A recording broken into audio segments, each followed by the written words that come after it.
Hello there, and welcome to the Sleepy Science channel. Tonight we drift into the quiet, pixelated world of Minecraft, a place where billions of blocks have been placed, where mountains have been carved by patient hands, and where the story of creation itself began in the mind of one person working late into the night.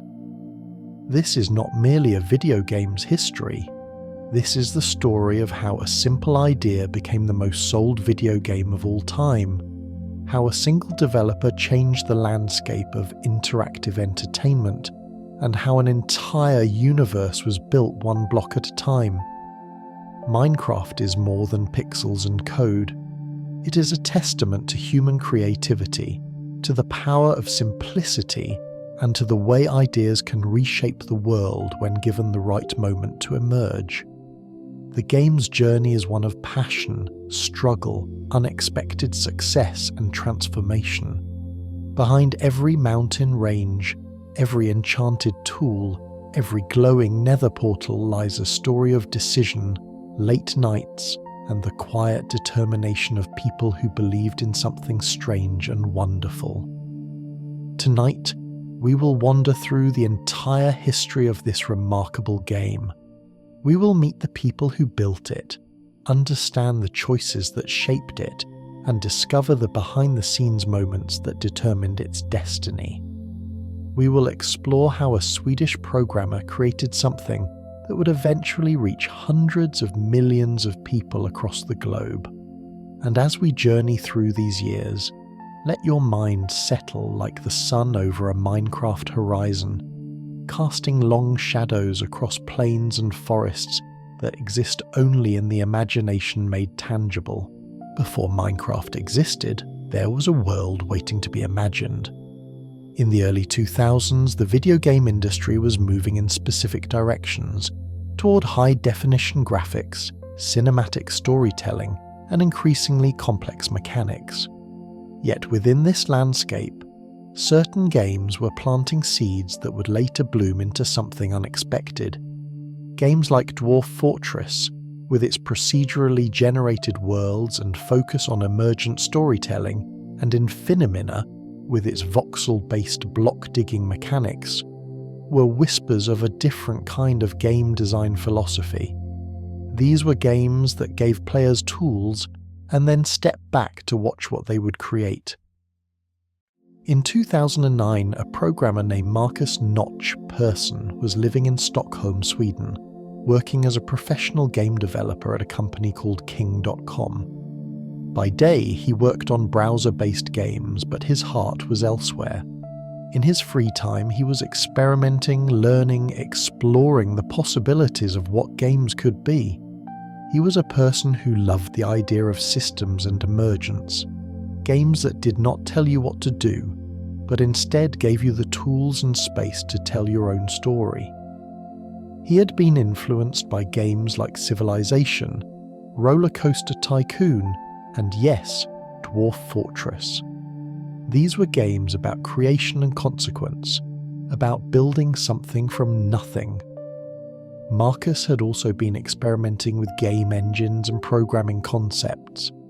He was particularly fascinated by procedural generation, the idea that a computer could create worlds algorithmically, making them feel both infinite and authentic.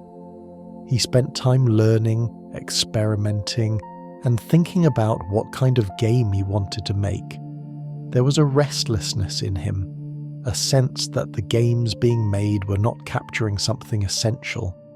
They were becoming too focused on graphics, too concerned with realism, too bound by predetermined narratives. He wanted to make something that felt open, exploratory, and creative. In the early months of 2009, while working at King.com during the day, Markus began to imagine a game that combined several ideas. He thought about the block-based worlds of games like Infiniminer, but he imagined a game that was more focused on building and creativity than on competitive digging. He thought about procedurally generated worlds that would feel infinite and ancient. He thought about a game where the player was not a character in a story, but rather an agent of creation, someone who could reshape the world around them. He thought about darkness, about danger, about mystery. He thought about simplicity. This was the seed from which Minecraft would grow.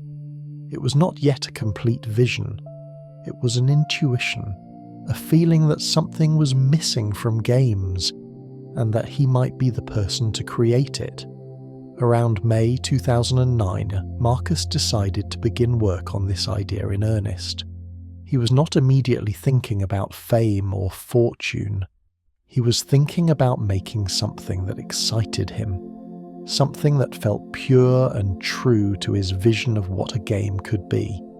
He did not know that he was beginning to write the history of interactive entertainment. The name Minecraft was not the first name considered. Early in development, Markus thought of several titles for his creation. There was Lego, briefly considered because of the blocky nature of the game. There was Rock Miner, a reference to mining games of old. But eventually Minecraft emerged as the title, a simple, direct description of what the game was fundamentally about: mine and craft. Create and explore, dig and build. The title was perfect in its economy of language, capturing the essence of the game without pretense. During those early months, Markus worked alone. He coded, he tested, he iterated. He was learning as he went, solving problems as they arose, building the infrastructure of a world. The task was enormous and seemed almost impossible at times. How do you create a world that feels infinite? How do you make a survival system that is challenging without being frustrating? How do you balance freedom with consequence? These were the questions that occupied his mind during the long evenings of work. What made this period so crucial was that Markus was operating without expectations. He was not trying to beat other games at their own game. He was not attempting to replicate what other companies were doing. He was following his intuition about what was missing, what could be made, what might excite players who felt as he did. This freedom from market pressure, this ability to create without compromise, would become one of the defining characteristics of Minecraft's early development. By August 2009, Markus had created something playable. It was crude by modern standards, with simple graphics and limited features, but it had the core idea intact: a player in a blocky world, able to break blocks and place them elsewhere. There was a day and night cycle. There was danger in the form of simple monsters. There was the possibility of building. It was Minecraft in its most essential form, and it was enough to show the world something new and strange. Markus knew that his creation had something special, but he also knew that it needed to grow. The first version of Minecraft was released on a forum called TigSource, a community for independent game developers and enthusiasts. It was a moment of vulnerability. He was sharing something he had created from passion, without the backing of a major publisher, without marketing, without anything except faith in the idea. The response was surprising. People began playing it. People began enjoying it. People began asking for more. This initial release is now known as Minecraft Classic, and it would later be made available for free online. It contained the essential gameplay loop that would define the entire series: place blocks, break blocks, survive, explore, create. There were no monsters yet, no crafting systems, no complex mechanics. It was pure and simple, and in that simplicity lay something powerful. The game did not demand that you follow a specific path. It did not impose a story upon you. It gave you a world and the tools to reshape it, and then it waited to see what you would do. The response to Classic exceeded Markus's expectations. People from around the world began playing this strange little block game. They built structures, they experimented with the creative possibilities, they began to form a community around it. In forums and chat rooms, players started sharing their creations, offering suggestions and discussing what the game could become. This community feedback became invaluable to Markus. He was learning what excited people about his creation, what features they wanted, what direction they thought the game should take. During this period, Markus was still working at King.com, his day job. But Minecraft was consuming more and more of his mental energy. The game was growing, the community was growing, and the possibilities seemed endless. He began to imagine features that would deepen the experience, a crafting system that would give purpose to resource gathering, monsters that would bring danger and consequence to the night, different biomes and terrain features that would make the world feel more diverse and alive, a progression system that would give players goals to work toward. By late 2009, Markus made a decision that would change his life. He decided to leave King.com and pursue Minecraft full-time. It was a leap of faith, a moment of absolute conviction that this project was worth dedicating himself to completely. He had no guarantee of success, no way to know that this game would eventually earn him millions of dollars. He only had his intuition, his belief in the idea, and the encouragement of a growing community that believed in him. This decision, more than any other single moment, set the stage for everything that would come next. The early versions of Minecraft, collectively known as Classic, existed in a strange space. The game was free to play, available online through a browser. There was no story, no progression, no ultimate goal. Players simply existed in an infinite world and did what they wished. For some, this was exactly what they wanted. For others, it seemed unfinished, purposeless. But that is precisely what made it revolutionary. In a medium increasingly obsessed with predetermined narratives and linear progression, Minecraft offered something entirely different: the freedom to define your own purpose. During the Classic era, which lasted from May 2009 through September 2009, the game remained relatively simple. The world was procedurally generated, meaning the computer created it based on a mathematical formula. This meant that every world was unique, yet they all felt like they belonged to the same universe. The terrain generation algorithm was elegant. It created mountains, valleys, beaches, and forests in a way that felt natural and explorable. Markus spent considerable time refining this algorithm, studying how the best terrain generation could create a world that felt both mysterious and inviting. The colour palette of Minecraft in these early days was deliberately limited. Blocks came in basic colours: dirt, stone, sand, gravel, wood, leaves, and water. This constraint was partly technical, a way to keep the game running efficiently, but it also became an aesthetic choice. The simplicity of the colours somehow made the blocky worlds feel more appealing, more open to interpretation. Players could look at a world made of coloured cubes and see not limitation, but possibility. They saw their own creations reflected in the blocky surfaces, unmediated by photorealistic graphics. The Classic period also established something essential about Minecraft's design philosophy. Constraints could be creative.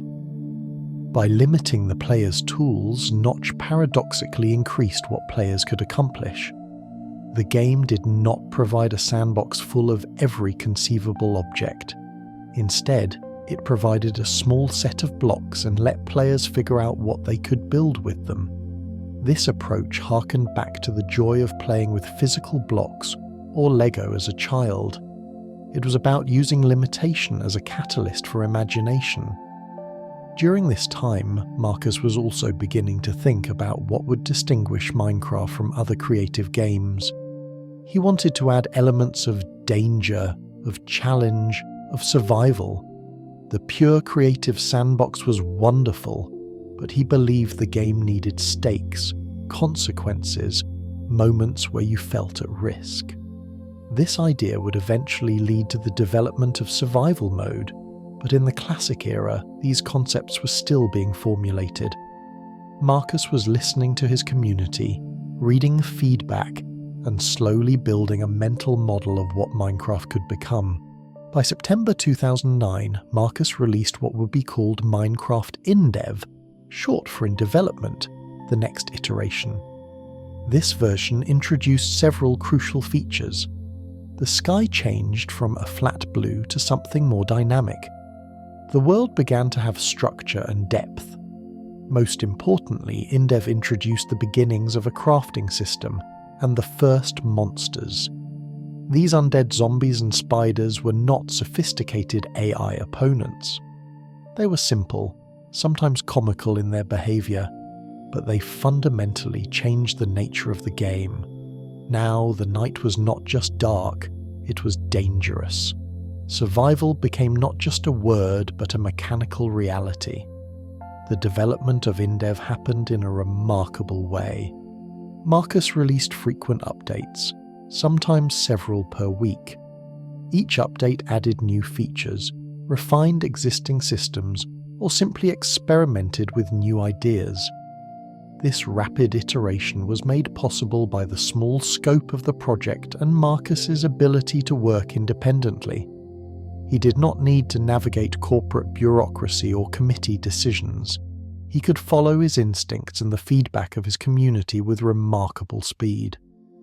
This approach to development would later influence countless indie developers, showing that rapid iteration and community feedback could be as valuable as large budgets and big teams.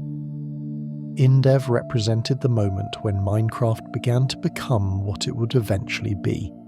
The core loop was established. Find resources, craft tools, survive the night, explore, build. It was simple enough to understand in seconds, but deep enough to support thousands of hours of play. The game balanced freedom with direction, constraint with possibility. It was becoming something genuinely new in the world of games. In February 2010, Markus released Minecraft Alpha, marking a significant shift in the game's development. Alpha was no longer free to play in the browser. Instead, it was available as a downloadable client, and players had to pay to access it. This was a crucial moment. Markus was betting that players valued what he had created enough to pay for it. He was also generating revenue to sustain development and his own livelihood. The price was modest, around $15, but it was a clear signal that Minecraft was transitioning from an experiment into something approaching a commercial product. The alpha period marked an explosion of new features and refinement. Notch expanded the world dramatically. Biomes became more diverse and interesting. The Nether, an underworld dimension filled with lava and strange terrain, was introduced. This was a bold design choice. Instead of simply creating a larger surface world, Markus created an entirely new dimension with its own rules, dangers, and aesthetic. The Nether was purple and hostile and utterly unlike the surface world. It signaled to players that Minecraft was not a static creation, but an evolving universe that could contain multiple worlds with different properties and atmospheres.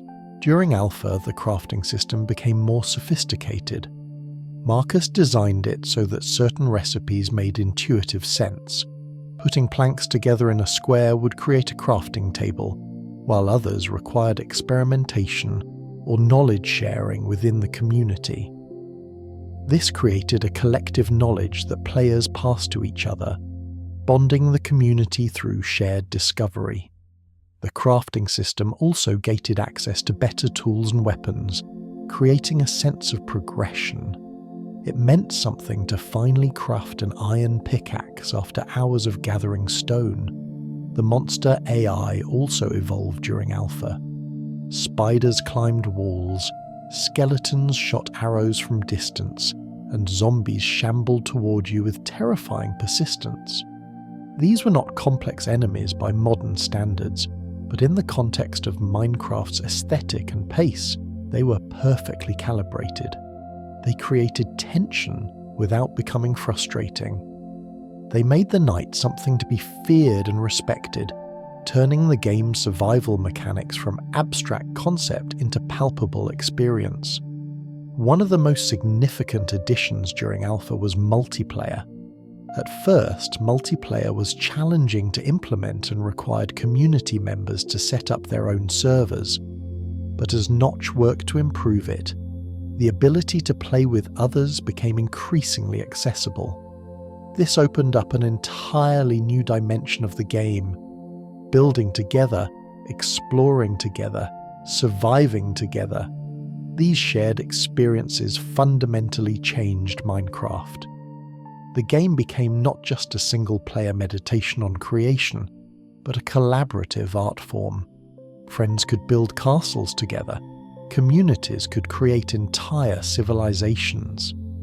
The emergent stories that arose from multiplayer play would eventually become one of Minecraft's most powerful draws. During the alpha period, the community grew exponentially. Minecraft forums filled with screenshots of increasingly elaborate creations. YouTube videos began appearing, showing others what was possible in this strange game. Content creators started building audiences by sharing their Minecraft worlds. Mods began to appear as players learned how to modify the game, adding new blocks, new features, new possibilities. This modding community would become one of the most important aspects of Minecraft's longevity. Markus watched all of this with a sense of wonder. He had created something, yes, but the community was helping shape what it would become. They were suggesting features, finding bugs, pushing the game in directions he had not anticipated. The most important suggestion from the community during this period was probably the addition of the creative mode, a way to play Minecraft without danger, without resource management, with infinite blocks available to place. Many people in the community wanted this kind of pure creative experience, separate from survival. Markus listened, and creative mode eventually became a permanent feature. The alpha period also saw Markus's personal life begin to change. What had been a solo project was now becoming something larger than himself. He was receiving fan mail, being invited to speak at game developer conferences, and beginning to experience the strange phenomena of fame emerging around an indie game. He was still a relatively young man, still somewhat uncertain about how to navigate the attention his creation was receiving. The success was wonderful, but also somewhat overwhelming. He'd made something that had captured the imagination of millions, and the responsibility of that weighed on him. As Alpha progressed through 2010, something remarkable was happening beneath the surface of the game itself. The community was becoming as important to Minecraft as the code that powered it. Players were creating not just structures within the game, but elaborate narratives around them. They were building cities with histories, creating art installations, designing mechanisms and systems. YouTube was beginning to fill with Minecraft videos. Some players had started building audiences in the thousands by simply sharing their creations and their enthusiasm for the game. One particularly influential moment came when a player named Serge started working on major additions to the game during Alpha. Serge would eventually be brought on as an official developer, but initially he was a passionate community member creating mods and suggesting features. His contributions to early Minecraft modding helped establish what would become the modding ecosystem that remains one of the game's most powerful features. The modding community meant that Minecraft did not have to be all things to all players. If you wanted to play Minecraft with dragons, or with new dimensions, or with additional magic systems, someone in the Modding community had probably already created that. The alpha period was also when certain iconic Minecraft moments began to emerge. The discovery of the Ender Dragon, a mysterious boss creature that no one had seen, began to circulate as rumour and legend. The existence of ancient structures like temples, which were procedurally generated but rare enough to feel like actual discoveries, added to the sense that the Minecraft world was ancient and mysterious, with secrets waiting to be uncovered. These design choices created a sense of wonder and discovery that elevated Minecraft beyond a simple crafting and building game. During this time, Markus remained remarkably committed to transparent communication with his community. He posted regularly on forums, answered questions, and explained his design decisions. This openness built trust. Players felt heard. When they made suggestions and saw them eventually appear in the game, it reinforced the idea that Minecraft was a collaborative creation. This approach to community engagement was not standard in the game industry. Major game developers often maintained distance between themselves and their players. Markus's willingness to be accessible and responsive set a precedent that many indie developers would later follow. The alpha period was also when Minecraft began to be recognized by the broader gaming press. Gaming websites and YouTube channels started covering it, though often with a tone of bemusement. How could a game made of pixels and blocks with no story and no obvious objective be engaging? Reviewers struggled to explain the appeal, but players did not struggle. They understood intuitively that Minecraft offered something different, something that spoke to fundamental human desires to create, to explore, and to have agency in a space. One crucial decision Markus made during the alpha period was to maintain relatively low system requirements for the game. Minecraft could run on modest computers, on older machines, on laptops. This meant that the game was accessible to a much broader audience than graphically intensive AAA titles. It also meant that the game could run efficiently, without lag, on many computers. This technical decision had profound consequences. Players in countries with less powerful computers could play. Children with family computers could play. The game became genuinely global, in a way that more demanding titles could not be. By the end of the alpha period, in late 2010, Minecraft had become something momentous. It was no longer just an indie game, it was a phenomenon. Millions of players had purchased it. Thousands of videos had been created about it. The community was creating wikis, writing guides, and building elaborate structures. Behind all of this was still essentially one person, Markus Persson, though he had begun to build a small team around him to help manage the project's growth. But the core vision, the fundamental design, still bore Markus's fingerprints.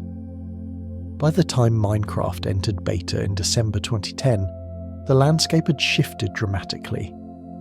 What had been a quirky indie project was now undeniably a major success. The game had sold over 1 million copies.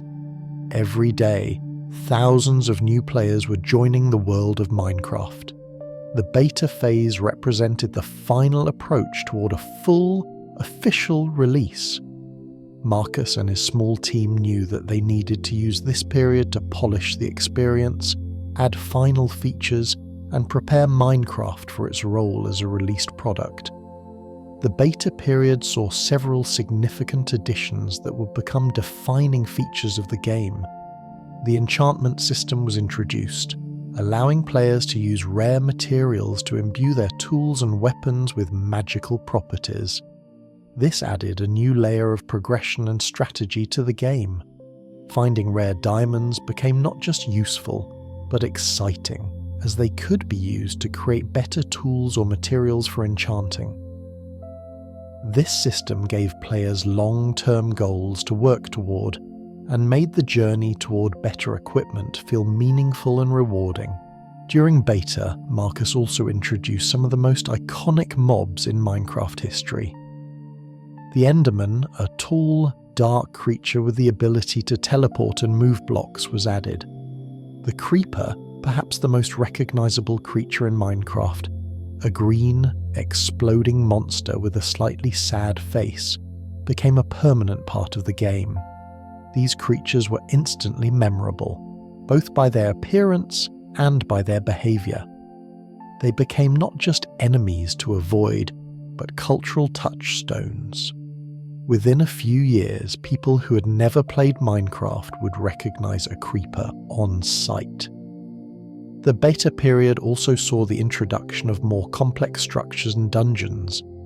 Abandoned mine shafts could be found deep underground, filled with resources but also dangers. Desert temples, jungle temples, and other structures began to appear in the world, giving players reasons to explore beyond the nearest mountain.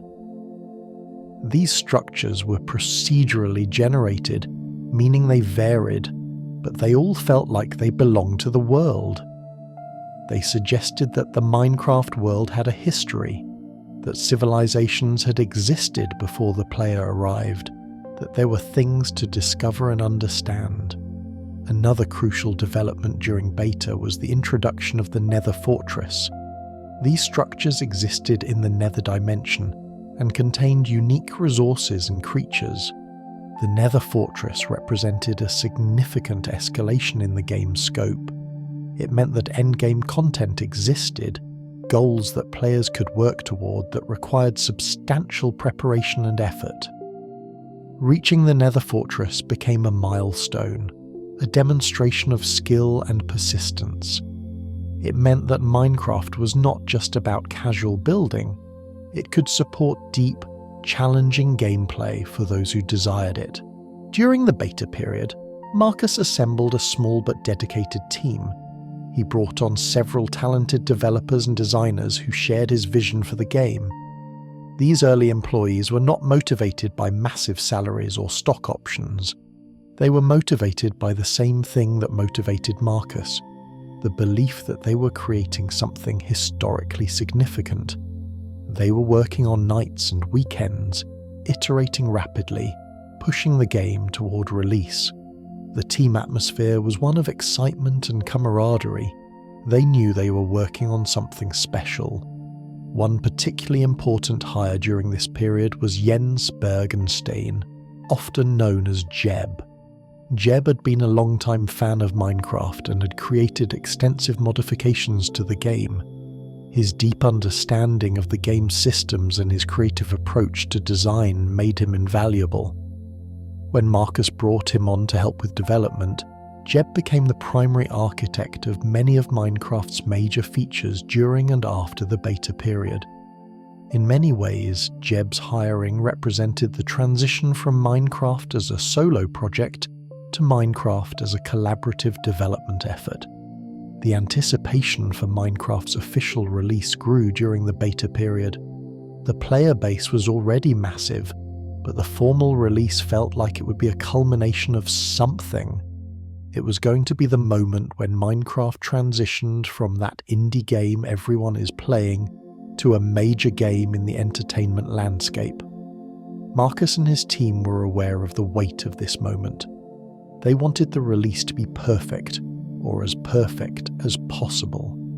They worked tirelessly to identify and fix bugs, to polish the experience, to ensure that the game performed well on different machines. On November 18th, 2011, Minecraft was officially released. It is hard to overstate the significance of this moment. An indie game, made primarily by one person, was being released as a finished product into a world that had not been waiting for it, but had already embraced it. Millions of people had already played Minecraft in its various developmental stages. Now, those millions were joined by more millions as the game became available as a clean, finished product. The release event itself was held in Sweden, in Stockholm, near where Markus lived. It was a modest affair by the standards of major video game releases, but it was attended by journalists, players, and community members.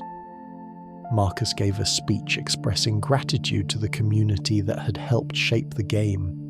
He spoke about how he never imagined, when he started working on Minecraft in 2009, that it would reach this point. He spoke about the importance of listening to players, of remaining true to your vision, while also being willing to evolve and change. It was a moment of reflection and appreciation. The release of Minecraft was a watershed moment in the video game industry. Here was a game that ran counter to nearly every trend in modern game development. It had no cinematic story. It had minimal graphics in the modern sense, using instead a deliberately pixelated, blocky aesthetic. It had no prescribed narrative or progression. It was challenging only if you wanted it to be. It emphasized creation and player agency above all else. By all the logic of the industry at the time, Minecraft should have been a niche title, something that appealed to dedicated indie game fans but nothing more. Instead, Minecraft became a phenomenon. Within weeks of release, it had sold 2 million copies. Within months, it had sold 5 million. The growth seemed unstoppable. What had attracted the first million players, those who enjoyed the alpha and beta versions, remained true for the next 5 million. Minecraft offered something genuinely different, something that appealed to creative impulses that other games did not activate. It appealed to artists, to architects, to people who enjoyed sandbox experiences, to children who wanted to build and explore without danger. The release also crystallized something about Minecraft's appeal that had been developing throughout its development. The game was a canvas. Players could paint their own story on it. Some players used Minecraft to tell elaborate narratives, creating elaborate structures that served as stages for stories. Some used it purely as a creative tool, building for the sake of building. Some played in survival mode for the challenge and the accomplishment of reaching certain milestones. Some played creative mode, where they had infinite blocks and no constraints. The game could accommodate all these playstyles simultaneously because it did not impose a single correct way to play. In the months following the official release, several crucial updates were published. Markus and his team continued to iterate, add features, and refine the experience. The Wither, another boss creature, was introduced. Beacon blocks were added, allowing players to create powerful localized effects. Enchantment systems were expanded and refined. Each update added to the game's depth, without overwhelming players or changing what Minecraft fundamentally was. One important aspect of the post-release period was the official release of the server software. This meant that communities could host their own Minecraft servers rather than relying on third-party solutions or running servers on single-player machines. Official server software meant more stability, better performance, and more accessibility. It also meant that the server community could flourish. Servers with specific themes, rule sets, and communities began to emerge. Some servers focused on survival and challenge, others on creative building, still others on elaborate multiplayer games within the Minecraft world. The modding community also flourished after the official release. While modding had been possible during development, the release of official tools and the stabilization of the game made it easier to create and share mods.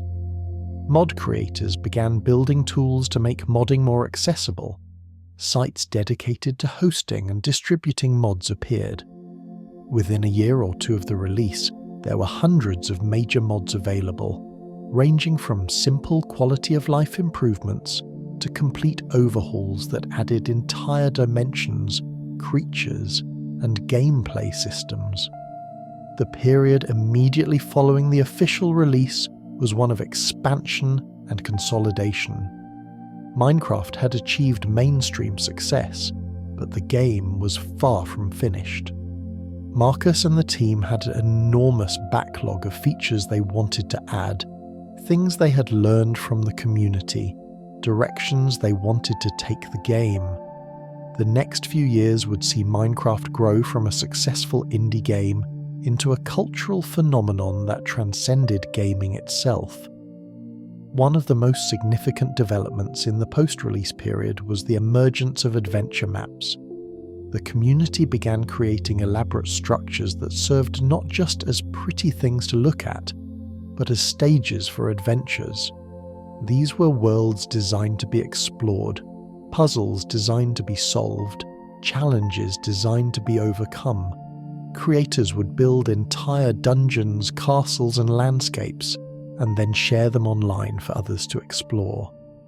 This transformed Minecraft in the minds of many players. It was not just a sandbox for creativity, but also a stage for other people's creativity, a medium through which ideas could be shared and experienced. The Minecraft Realm service was introduced, allowing players to host their own multiplayer worlds without needing to manage their own servers. This democratized multiplayer play, making it accessible to people who did not have technical knowledge about hosting servers.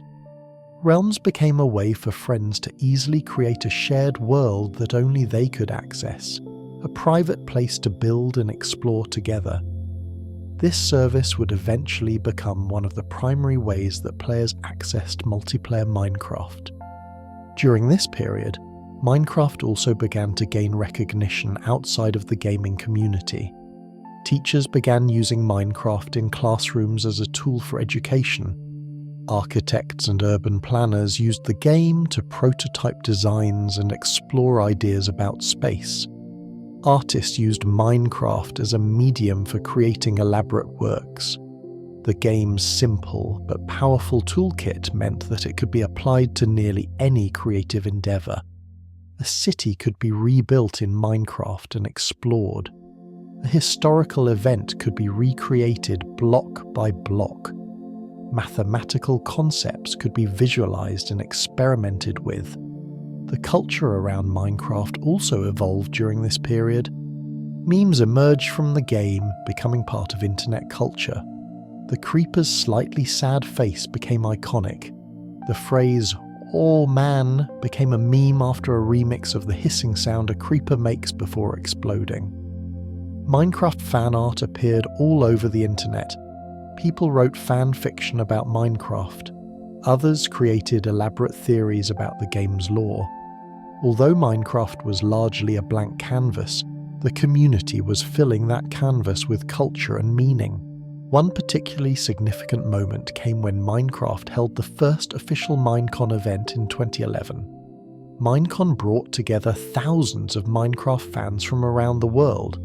They wore Minecraft-themed clothing, carried Minecraft-themed merchandise, and gathered to celebrate their love of the game.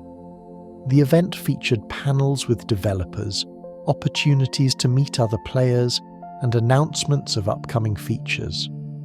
Minecon became an annual tradition that would continue for years, cementing Minecraft's status as a game with a passionate, engaged community. The world building continued during this period. The Wither was introduced as a final boss that players could summon and defeat. The Ender Dragon, which had been hinted at for a long time, was made accessible through a series of gates that required players to gather Ender Pearls dropped by Endermen. The process of reaching the End Dimension and battling the Ender Dragon became the closest thing Minecraft had to a final objective, though even this was optional. A player could reach the endgame credits, see a poetic message appear on the screen, and still continue playing in the same world. This design philosophy, of making even the end goal optional, was deeply reflective of Markus and the team's vision for the game. Minecraft was not interested in forcing players down a predetermined path. It was interested in giving them the tools and the space to forge their own path. For some players, defeating the Ender Dragon was the ultimate achievement and the point where they felt they had finished Minecraft. For others, It was merely one moment in an ongoing creative journey that had no ending. On September 15, 2014, Microsoft announced that it had acquired Mojang, the studio founded by Markus Persson, to develop and publish Minecraft for $2.5 billion. This was, at the time, the largest acquisition of a gaming company ever made by a major technology company. The news sent shockwaves through the gaming industry and the Minecraft community. A game that had been built by an indie developer with a philosophy of creative freedom and openness was now owned by one of the largest corporations in the world. The reactions were mixed. Some saw it as natural evolution, an affirmation that Minecraft had transcended indie status. Others worried that Microsoft's involvement would change the game's character, impose restrictions, or commercialize it in troubling ways. Markus himself had complex feelings about the acquisition. He had sold Minecraft and the company to Microsoft, which meant he had become fabulously wealthy. The sale price of $2.5 billion was extraordinary, but it also meant that he no longer had control over what happened to his creation. In interviews after the sale, Markus expressed both relief that the responsibility had passed to a larger organization, and some melancholy about the end of an era. He had built something that had grown beyond his ability to single-handedly manage it, and now it would be managed by a corporation. What happened after the acquisition is important to understand. Microsoft, perhaps recognizing that Minecraft's success came from its particular philosophy and community, largely allowed the game to continue in the direction it has been going. The core team at Mojang remained largely intact. Jens Bergenstein remained the lead designer. The commitment to regular updates and community engagement continued. Rather than dramatically changing the game, Microsoft seemed to recognize that the best approach was to support what was already working while helping it reach new audiences. One of the first major things Microsoft did was to expand Minecraft to platforms it had not been widely available on. Windows 10 Edition brought Minecraft to Microsoft's new operating system. A version for the Xbox was released. Eventually, versions appeared on Nintendo Switch and PlayStation. This expansion meant that Minecraft could be played on essentially any device.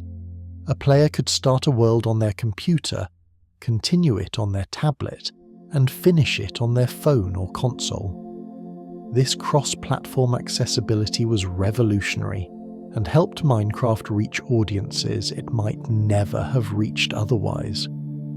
The Pocket Edition of Minecraft, originally developed for mobile devices, became increasingly important during the Microsoft era. On phones and tablets, Minecraft could reach children and casual players who might not have invested in a full computer version. The mobile versions eventually became the most played versions of Minecraft, with hundreds of millions of downloads. This democratization of access, making the game available on the devices people already owned and carried with them, was a significant factor in Minecraft becoming the best-selling video game of all time, surpassing even Tetris in total copies sold. The years immediately following the acquisition saw continued updates and expansions of the game. New biomes were added, including jungles, deserts, and vast oceans. New creatures appeared, from hostile mobs like the Endermite to passive mobs like llamas and pandas. The game continued to grow and evolve, and remarkably, it did so while maintaining the core philosophy that had made it successful. Updates came regularly, sometimes with themes, an aquatic update, a nether update, a caves and cliffs update. Each update deepened the game world and gave players new reasons to explore and build. One particularly significant update was the Better Together update in 2017, which unified the various editions of Minecraft under a single codebase. Before this, Minecraft Java Edition, the original, and Minecraft Bedrock Edition, designed for cross-platform play, were separate products with different features and functionality.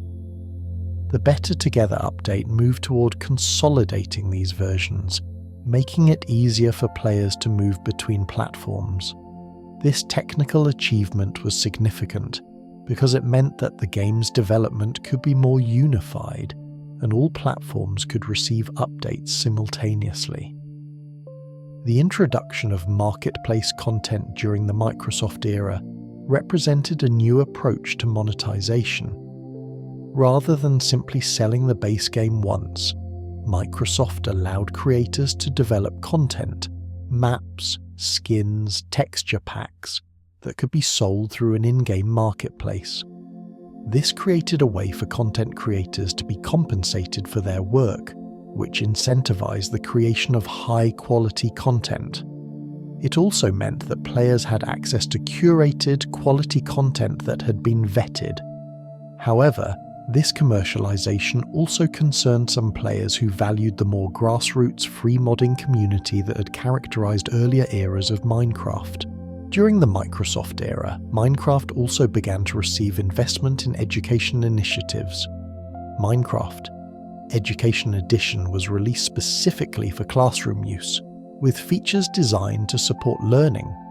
Teachers could use Minecraft to teach mathematics, history, science, and language arts. The game's creative, hands-on nature made it an ideal teaching tool. Microsoft invested in partnerships with schools and provided resources for teachers. This educational push represented a significant shift in how a major corporation was thinking about games, not just as entertainment, but as tools that could support learning and development. Another significant development during the Microsoft era was the introduction of cross-play functionality. Players on different platforms could now play together in the same world. A person on a phone could play with someone on a console who could play with someone on a PC. This breaking down of platform barriers meant that the player base was more unified than ever. Friends could play together regardless of what devices they owned. This technical achievement, while it might seem simple, required enormous engineering effort and represented a significant investment in ensuring that all versions of the game could communicate with each other seamlessly. The Minecraft community continued to flourish during the Microsoft era, though in somewhat different forms. YouTube Minecraft content creators became among the most watched gaming personalities on the platform. Streamers on Twitch built massive audiences playing Minecraft. Content creators earned significant income from their Minecraft videos and streams. The game had become not just something to play, but something to watch, to learn from, and to be entertained by. The line between players and content creators blurred as millions of players also consumed Minecraft content online. One of the most remarkable developments of the Microsoft era was Minecraft Dungeons, a spin-off title released in 2020. While not the main game, Dungeons demonstrated that Minecraft's brand and mechanics could be adapted to different formats. It was a dungeon-crawling action game that used Minecraft's blocky aesthetic and some of its creatures and items. The success of Dungeons showed that there was appetite for Minecraft-based experiences beyond the main game. The Nether update, released in 2020, represented one of the most substantial updates to the game since the Microsoft acquisition. The Nether had existed in Minecraft for years, but it was relatively sparse and underutilized. The Nether update dramatically expanded this dimension, adding new biomes, new creatures, new blocks, and new reasons to explore the Nether. The update was massive in scope, and reflected the team's commitment to continually deepening the game's world. The Nether update showed that even after more than a decade of development, Minecraft still had room to grow and evolve. Similarly significant was the Caves and Cliffs update, released over 2 parts in 2021. This update focused on expanding and improving the underground experience. New cave types were added, new ores, new blocks, and new creatures. The caves became more varied and interesting, with different types of caves supporting different types of resources and gameplay experiences. The Caves and Cliffs update also raised the height limit of the world and added new biomes at higher elevations. This update demonstrated the ongoing commitment to making Minecraft's world feel richer and more diverse. One of the most fascinating aspects of Minecraft during the Microsoft era was the emergence of lore and deeper understanding of the game's world. Minecraft had always been mysterious, with hints of civilization and history in its structures and its occasional cryptic text. But during the Microsoft era, players began to piece together more comprehensive theories about what Minecraft's world actually was, and what the player's role in it was. The end credits, which players see upon defeating the Ender Dragon, contain a poem written by Julian Giesel. This poem is one of the few pieces of explicit narrative in Minecraft, and it has inspired considerable interpretation and analysis. The poem speaks to awakening, to returning home, to the cyclical nature of existence. Many players interpret it as suggesting that the player character has been dreaming or sleeping, and that the game is about awakening to reality. Others interpret it more metaphorically, as commentary on the creative process or the nature of existence. The poem's meaning is intentionally ambiguous, allowing players to project their own meanings onto it. The structures found throughout Minecraft, the temples, the strongholds, the end cities, suggest a rich history of civilization. Based on what we can infer from the structures and the way they are designed, it seems the Minecraft world had an ancient civilization that has since passed away or been displaced. The player arrives in this world and makes their own mark on it. This concept of being a latecomer to a world with a deep history adds a layer of melancholy to Minecraft that many players find compelling. The Endermen have been the subject of particularly elaborate theories. These creatures are described in the game as being peaceful creatures from a dimension called the End, who were somehow spawned into the overworld, the main dimension, where they cannot thrive. When Endermen are attacked, or when players look at them directly, they become hostile. This could be interpreted as the Endermen defending themselves against an unwelcome player, or it could be read more metaphorically as something about the violation of looking directly at something not meant to be seen. The Endermen carry blocks around, particularly end rods and purpur blocks from the end dimension, which some theorize means they are trying to rebuild their home dimension in the overworld. The discovery of ancient civilizations represented in Minecraft structures led some players to create comprehensive theories about Minecraft history. These theories suggested that there had been multiple civilizations in the Minecraft world, each using different architectural styles and materials. The pyramids of the desert might represent one civilization, the jungle temples another. These theories, while speculative, added narrative depth to a game that officially has very little narrative. This process of players creating collective narratives around minimal textual evidence is itself a fascinating phenomenon, showing how human minds are inclined to create meaning even when dealing with minimal explicit information.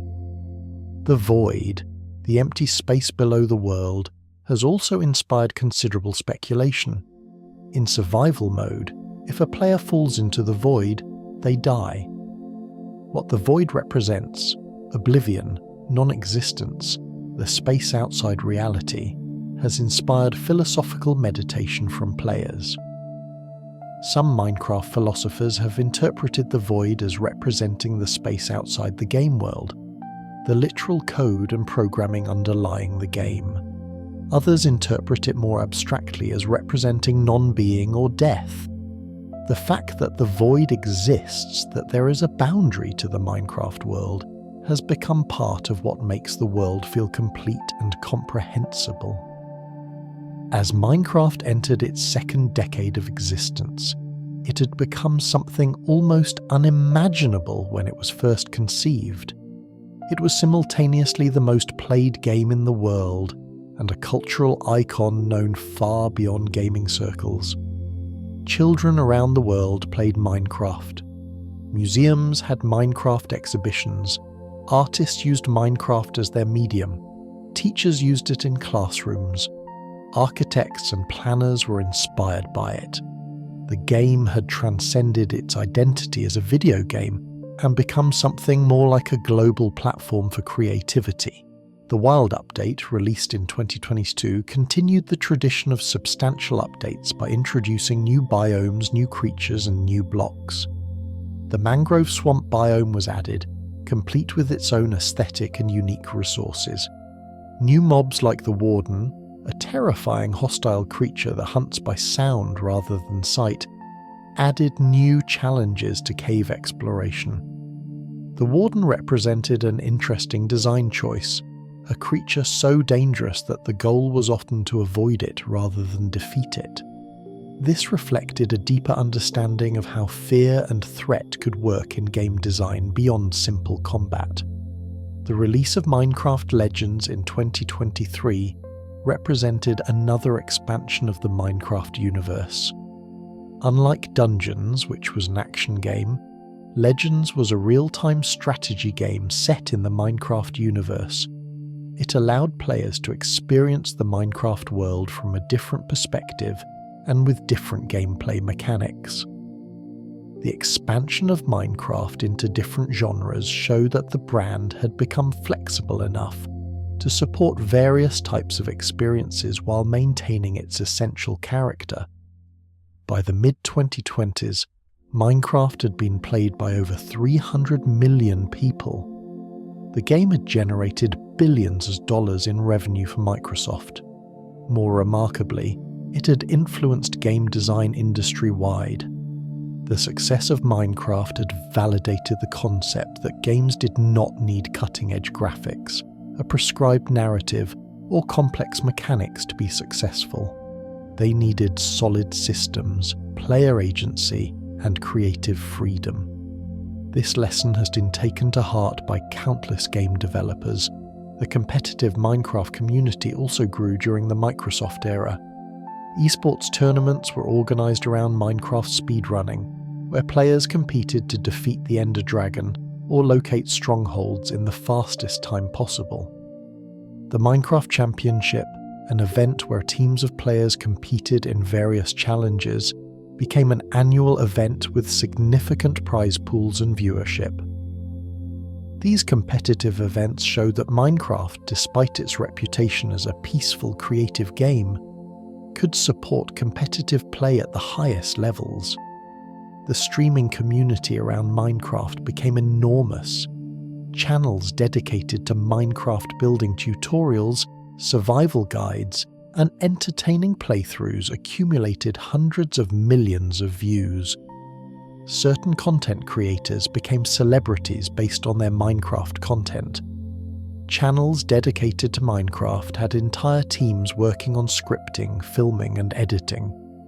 The game had become not just a game to play, but a substantial industry of content creation around it. One particularly interesting development was the emergence of server communities that recreated real-world locations in Minecraft. Fans of the game had rebuilt cities, landmarks, and entire countries in Minecraft block by block. The British Library commissioned a Minecraft version of its building. Fans recreated the Great Wall of China, the Pyramids of Giza, and countless other real-world wonders. This practice turned Minecraft into a medium for architectural documentation and imagination, a way to engage with the built world creatively. Throughout Minecraft's history, various stories and behind-the-scenes details have emerged that offer insight into how the game was made and the people who made it.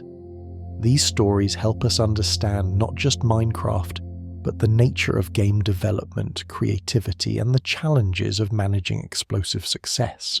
One particularly touching story emerged about Markus Persson's relationship with the game after the Microsoft acquisition. In interviews conducted in subsequent years, Markus expressed mixed feelings about the sale.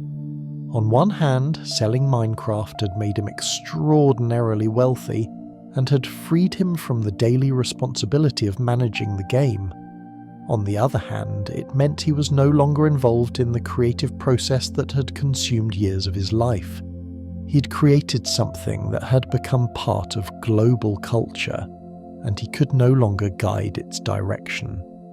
This is a poignant reminder of the sometimes bittersweet nature of success, particularly in creative fields.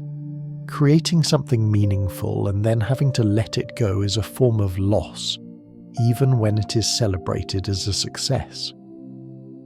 The story of how the blocky aesthetic emerged is also illuminating. The blocky style was partly a technical choice. Simple cubes were easier to render and used less computing power than complex 3D models. But it was also an artistic choice.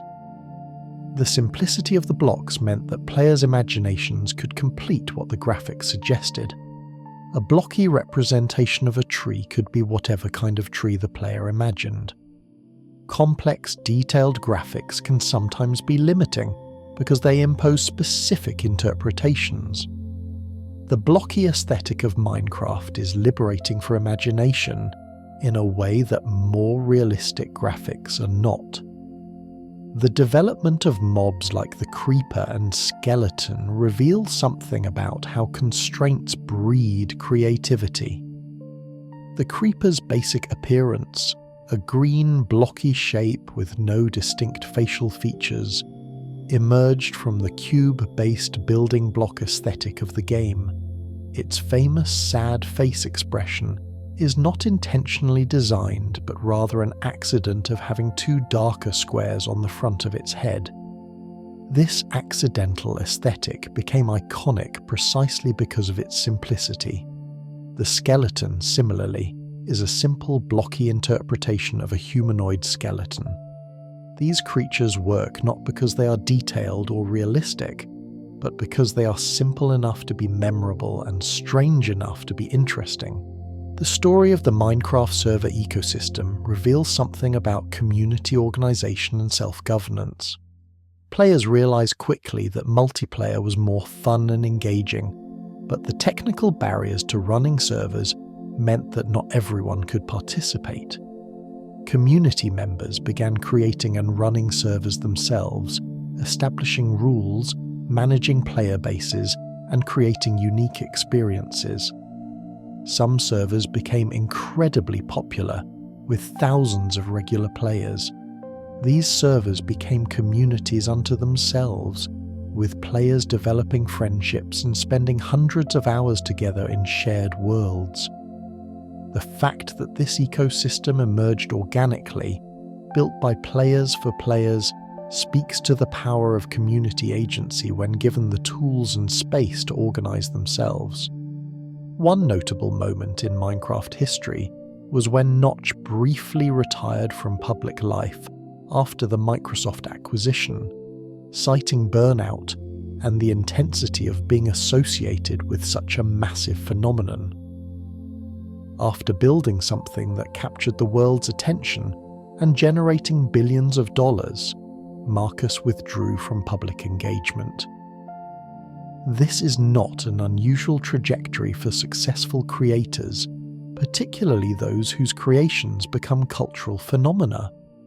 The weight of being the face of something so large, the endless scrutiny and speculation about one's motivations and decisions can become overwhelming. Markus's decision to step back was a reasonable boundary to set, a recognition that even success has costs. The evolution of the modding community deserves particular attention. Early modding in Minecraft was done by reverse engineering the code and modifying files manually. As the community grew, modding tools and frameworks emerged. Forge became the dominant modding platform, allowing multiple mods to coexist. Modders began organizing through sites like CurseForge. What emerged was a sophisticated ecosystem, where modders could create elaborate additions to the game that range from simple quality-of-life improvements to complete overhauls that transformed Minecraft into something entirely different. The fact that Microsoft has largely allowed and supported this modding ecosystem, rather than attempting to control or restrict it, has been a major factor in Minecraft's longevity. The story of Minecraft's educational uptake is also noteworthy. What began as players using Minecraft creatively in their own ways evolved into formal recognition of the game's educational potential. Teachers began using Minecraft to teach everything from history to mathematics to environmental science. Microsoft's investment in Education Edition and partnerships with schools formalized this application. The fact that one of the world's largest technology companies invested in recognizing Minecraft's educational value speaks to something profound about how games can be tools for learning when designed with the right principles. Minecraft succeeds educationally because it does not feel like it is trying to teach you. It simply gives you tools and space to explore and create, and learning emerges naturally from that process. The discovery of unusual glitches and exploits in Minecraft has also generated interesting stories. Players have discovered various ways to break the game's physics or access locations that were not meant to be accessed. Rather than simply patching all exploits out, the developers have sometimes embraced them, allowing certain phenomena to persist as part of the game's quirky character. The Wither, for instance, is designed to be an intentional challenge, but the way it interacts with other game systems creates emergent behaviors that the developers recognize as part of what makes it interesting. This approach to managing glitches, recognizing that some of them add character to the game, is philosophically interesting. It reflects a design philosophy that values the interesting and unexpected over perfect order and control. One of the most significant overlooked aspects of Minecraft's history is how dramatically multiplayer has transformed the experience. In the early days, multiplayer was technically possible but difficult to arrange. Players had to know about servers, knew how to connect to them, and needed patience with technical issues. The democratization of multiplayer through services like Minecraft Realms changed this fundamentally. Now, a player could simply invite friends to a shared world, and multiplayer would work seamlessly. This transformation had profound effects on how Minecraft was experienced and understood. For single-player players, Minecraft was a meditation on creation and exploration in solitude. For multiplayer players, it became a social experience. The same creative tools that allowed a single player to build elaborate structures could be used collaboratively by groups of players. Groups began building entire civilizations together, with different players taking on different roles: farmers, builders, miners, organizers. This organizational complexity that emerged from multiplayer play was remarkable. Players were essentially role-playing within the game, creating social structures and hierarchies that existed only within the shared Minecraft world. The economics of multiplayer Minecraft servers also developed in interesting ways. Some communities developed intricate economic systems where players could trade with each other, where resources had value, where jobs existed. Some of the more sophisticated Minecraft servers began to resemble small economies or governance systems. This emergent complexity showed that Minecraft's simple toolkit could support surprisingly sophisticated social and economic simulation. The social dynamics of Minecraft communities reveal something about how games can create belonging. For some players, particularly younger players, their Minecraft server community was a place of genuine social connection. They had friends they had never met in person, people they collaborated with regularly, shared experiences with. The game had become the medium through which meaningful social bonds formed. This is one of the most underestimated aspects of Minecraft's cultural significance. It has provided a space for connection and collaboration that has enriched countless people's lives. As Minecraft has matured, various philosophers and game theorists have offered interpretations of what the game actually means, what it represents, what its emergence and success tells us about human nature and creativity. These reflections have become part of Minecraft's cultural significance, turning it into something worthy of serious intellectual consideration.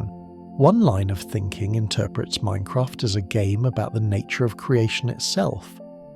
The player is a creator in the most literal sense.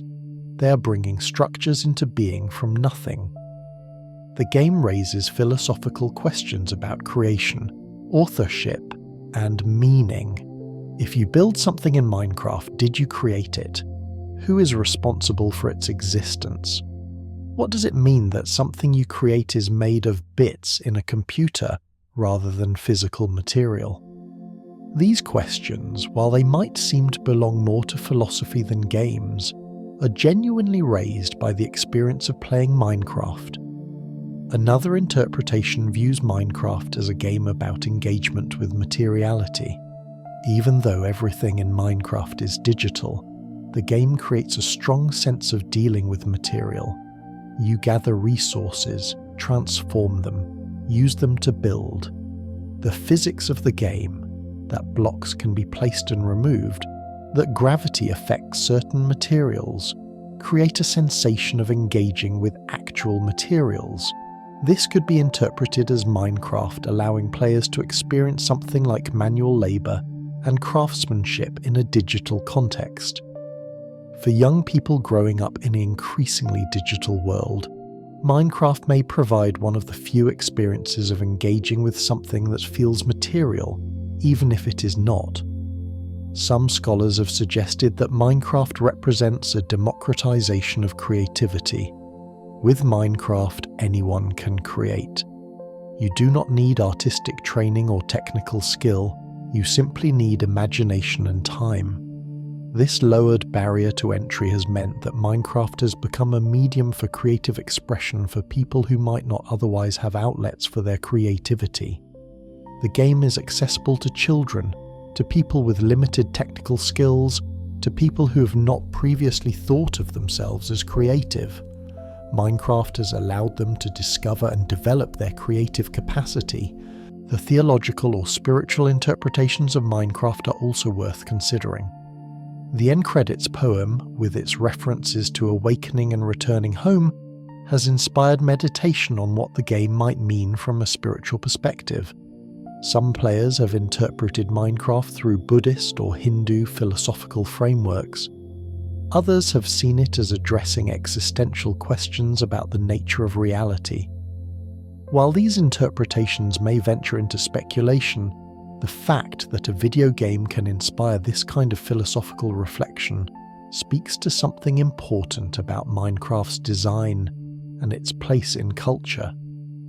One compelling interpretation views Minecraft not as a game in the traditional sense, but as a tool for thinking and imagining.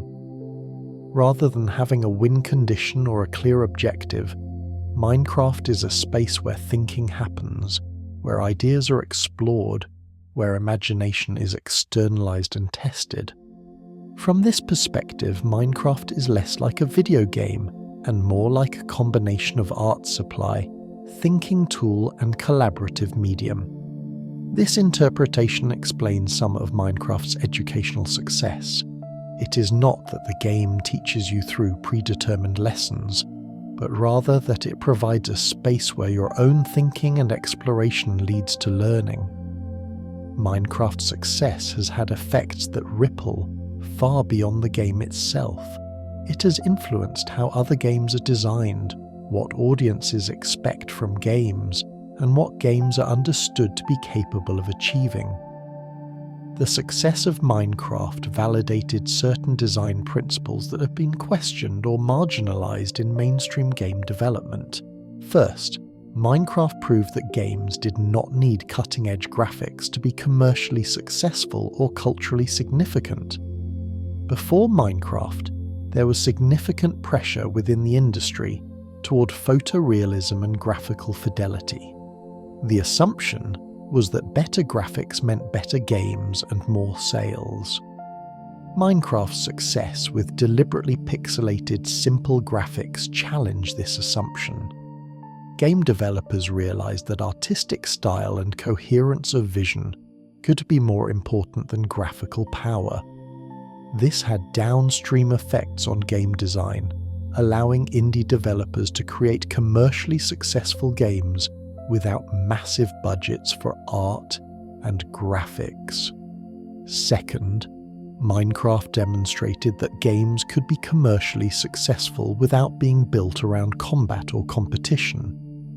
The gaming industry had been dominated by games where winning and losing, defeating enemies, and competitive triumph were central. Minecraft's emphasis on creation and exploration without mandatory combat showed that games could engage players through different mechanisms entirely. This opened the door for games that emphasize puzzle solving, creative expression, exploration, and collaboration over combat. Third, Minecraft showed that games could be successful without clear narrative or objectives. Narrative had been increasingly central to game design, with many successful games being praised for their stories. Minecraft's commercial dominance without an explicit narrative suggested that narrative was not always necessary for success. Games could derive meaning and engagement from systems, from player agency, from the space the game provided for expression and exploration. Fourth, Minecraft demonstrated the power of platforms and tools over isolated experiences. Rather than being a complete finished product that players simply consumed, Minecraft provided a foundation and tools that players and creators could build upon. The modding ecosystem, the custom maps, the server communities, these were as much a part of the Minecraft experience as the base game. This suggested that games could be designed as platforms, with the community as a crucial creative force. Many games have since adopted this approach, viewing their game as a foundation for player creativity rather than a finished product. Fifth, Minecraft showed the importance of listening to community and being responsive to feedback. Markus Persson's accessible relationship with the Minecraft community, his responsiveness to suggestions, and his willingness to incorporate community ideas into the game created loyalty and investment. Players felt that they had contributed to shaping the game. This approach to community engagement became a model for indie developers and even influenced larger studios. The cultural impact of Minecraft extends beyond game design. Minecraft has become a reference point in broader cultural conversations about technology, creativity, and human nature. It appears in discussions about education, about the future of work and creativity, about the relationship between humans and technology. The game has achieved a kind of cultural saturation, where it is recognized even by people who have never played it. Understanding how Minecraft generates revenue is crucial to understanding its success and sustainability. The game employs several monetization strategies that, when combined, create a robust financial model that supports ongoing development while remaining accessible to players. The primary revenue source for Minecraft remains the sale of the game itself. Whether purchased on PC, console, mobile, or through the launcher, each purchase generates revenue for Microsoft.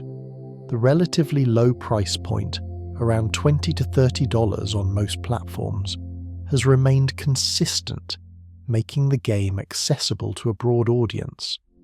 The fact that the game does not require a subscription to play means that the barrier to entry remains low. In-app purchases represent another significant revenue stream.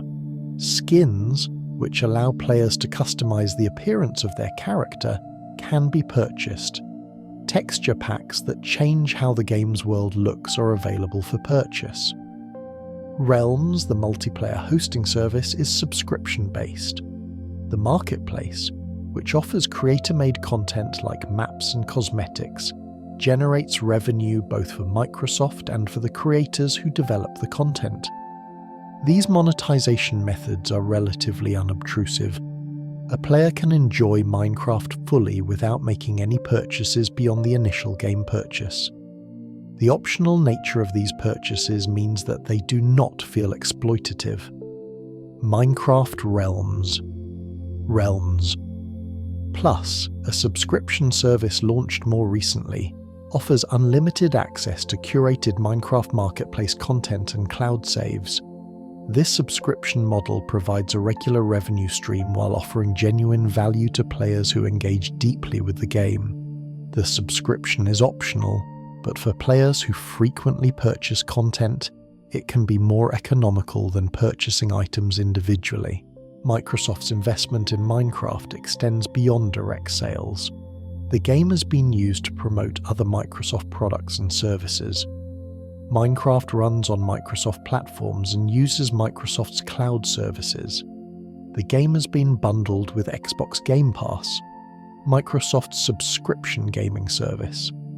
The visibility and cultural prominence of Minecraft helps drive adoption of Microsoft's other products and services. In this sense, Minecraft is valuable to Microsoft both as a direct revenue generator and as a way to strengthen its broader platform ecosystem.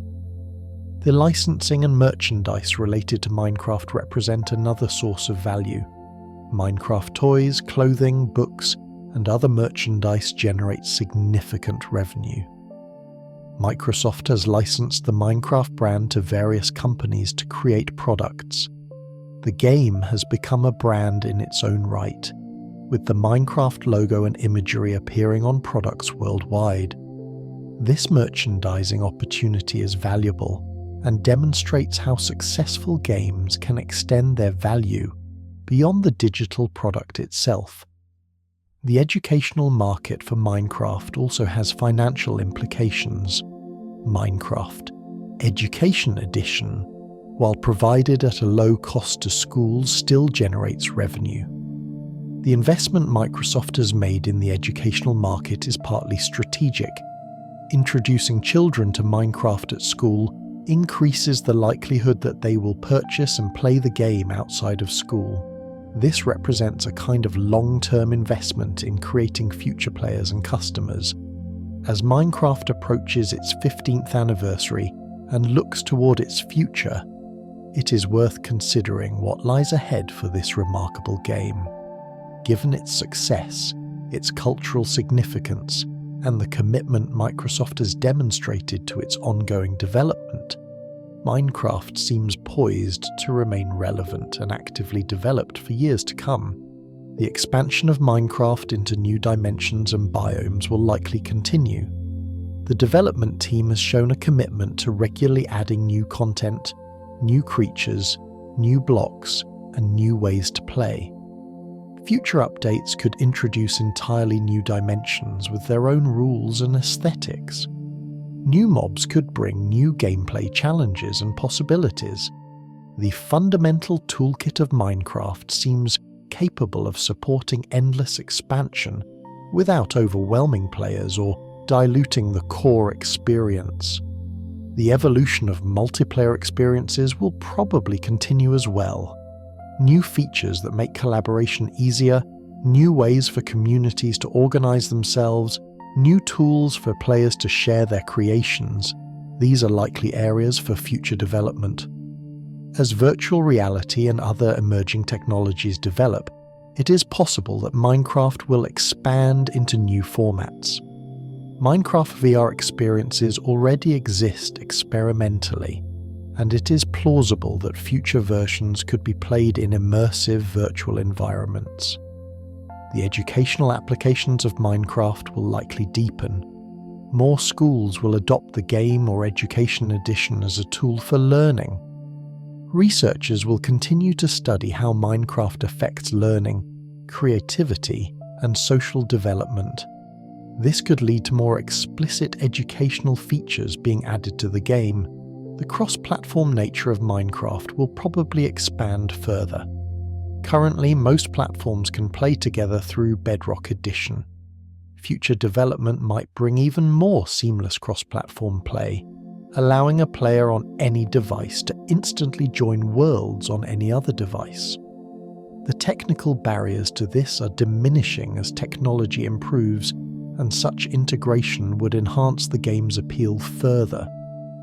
One aspect of Minecraft's future that deserves contemplation is how the game will evolve as its player base ages. Minecraft has players ranging from very young children to adults. As the original players of Minecraft have aged, they've continued to play, while also introducing younger siblings and eventually their own children to the game. Minecraft has become a multi-generational experience. As players age and their needs and interests change, Minecraft will face the challenge of remaining engaging across different age groups and levels of engagement. The modding community and the relationship between the official game and community modifications will continue to be important. As tools for modding improve, and as the modding community grows and professionalized, the line between official content and community content may continue to blur.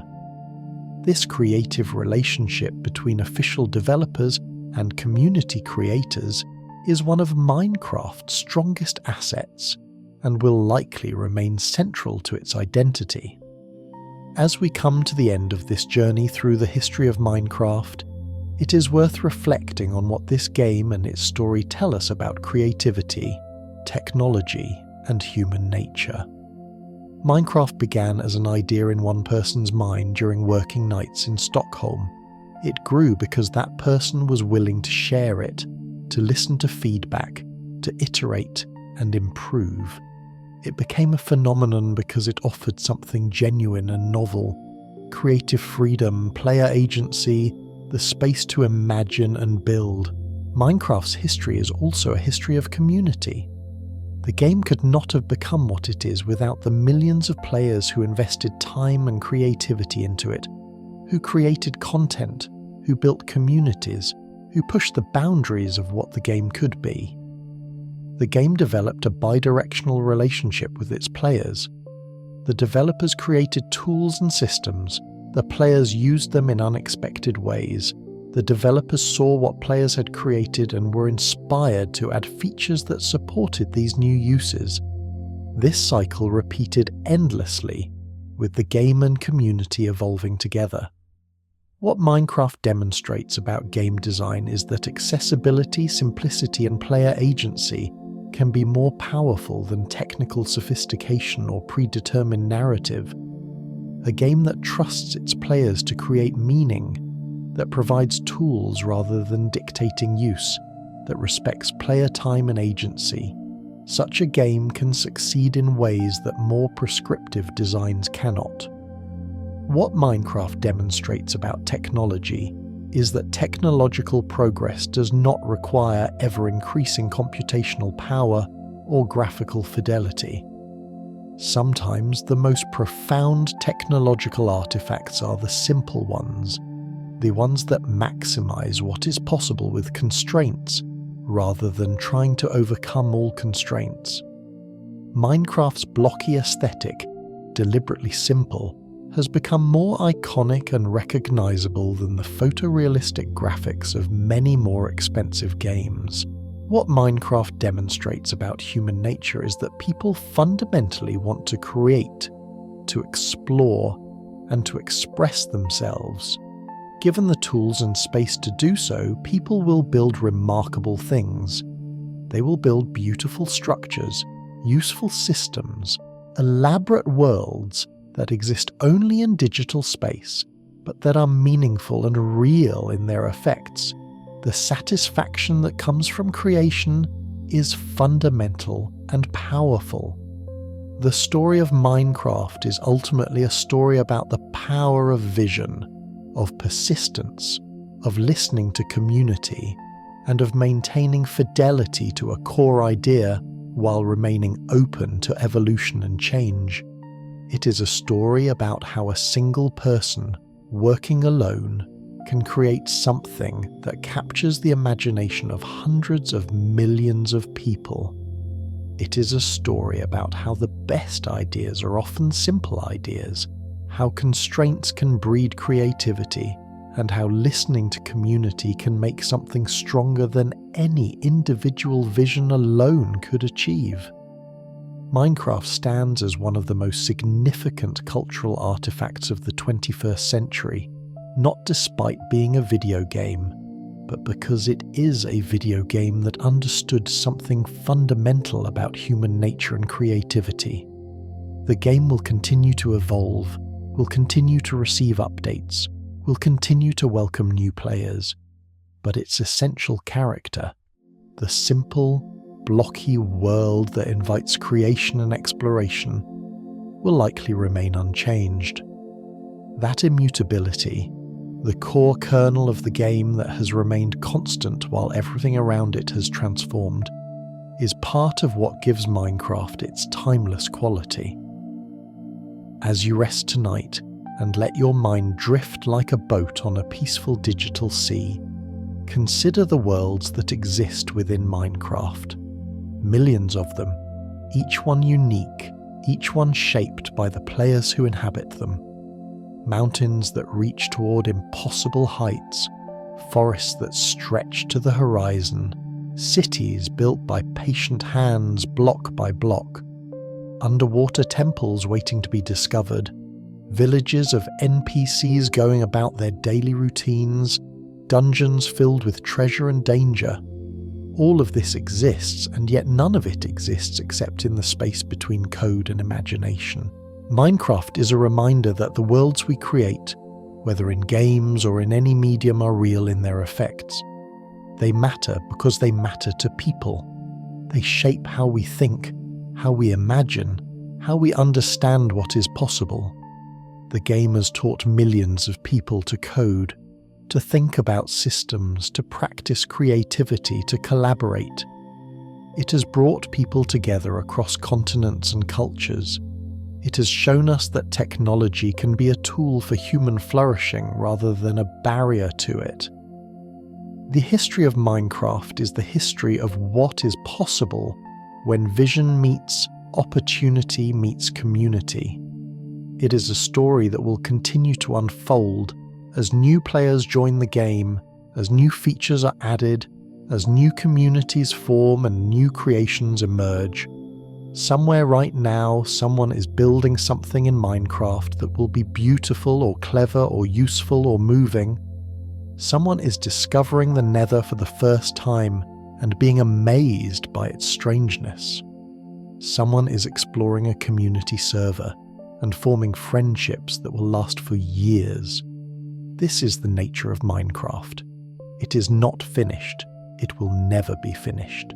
That is what makes it eternal. Every player who joins adds their own story, their own creativity, their own unique perspective to the ever-expanding universe of Minecraft. The game grows not by the developers imposing new vision, but by the community expressing its collective creativity. Minecraft is, in essence, a record of human imagination made manifest in digital space.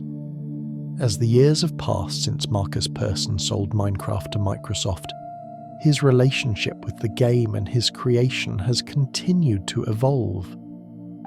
Markus stepped away from the public eye after the acquisition, but occasionally he has emerged to reflect on his creation and its impact. These reflections offer insight into the mind of the person who started all of this, the person who had the original vision that became a global phenomenon. In various interviews and public statements, Markus has spoken about the difficulty of creating something that becomes larger than you can control. He has talked about the strange experience of being the creator of something that has become culturally important while simultaneously having no control over its future direction. He sold it precisely because he could no longer manage it alone, yet that sale meant he had to relinquish creative control. This is a peculiar kind of loss, even when coupled with extraordinary financial gain. Markus has also reflected on the simplicity of Minecraft's core concept and what that simplicity made possible. He has noted that if Minecraft had been more complex, more laden with systems and features, it would not have become what it did. The game's power came from its restraint, from what it did not include as much as what it did. This understanding that less can sometimes be more is a profound insight about creativity and design that extends far beyond games. In more recent years, Markus has largely stepped away from the public spotlight. He has occasionally updated his social media, but he has maintained distance from the Minecraft community and from the gaming industry more broadly. This withdrawal, while it might seem unusual for someone whose creation is so beloved, speaks to something important about the psychology of success and fame. Markus achieved a level of success that most people could never imagine, but this success came at a psychological cost. His decision to step back is a choice to prioritize his own well-being and mental health over the demands of being a public figure. One of the most remarkable aspects of Minecraft that often goes underappreciated is the way that communities have formed around shared worlds. These are not communities that emerge from the game company organizing them or designing them. Rather, they are organic communities that arise when players choose to share a world, to collaborate, and to collectively build something larger than any individual could create alone. Some of the most significant of these communities have been server communities where hundreds or even thousands of players gather on a shared world. These servers often have themes or rules that guide play. Some emphasize survival and challenge, with players competing to achieve certain milestones or fighting against each other for resources. Others emphasize cooperation and collective building, with the goal of constructing elaborate shared structures or cities.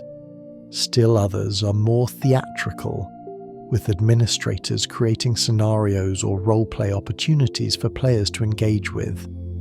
The emergence of player-run economies on some servers demonstrates something profound about how humans naturally organize themselves when given the space and tools to do so. Players began creating currency systems, establishing trade routes, developing jobs and professions. A player might be a farmer, selling wheat to other players. Another player might be an architect, contracted to design and build structures for paying clients. Another might be a miner, selling valuable ores to those who needed them. These emergent economic systems had no code behind them. They were entirely social constructs created by players who decided they wanted to simulate economic activity within the game.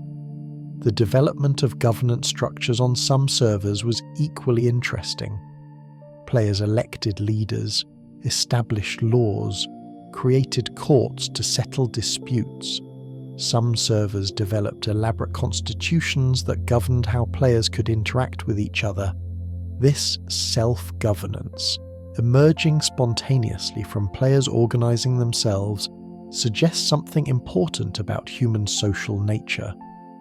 Given a space with few explicit rules, humans will naturally create rules and structures to organize themselves and resolve conflicts.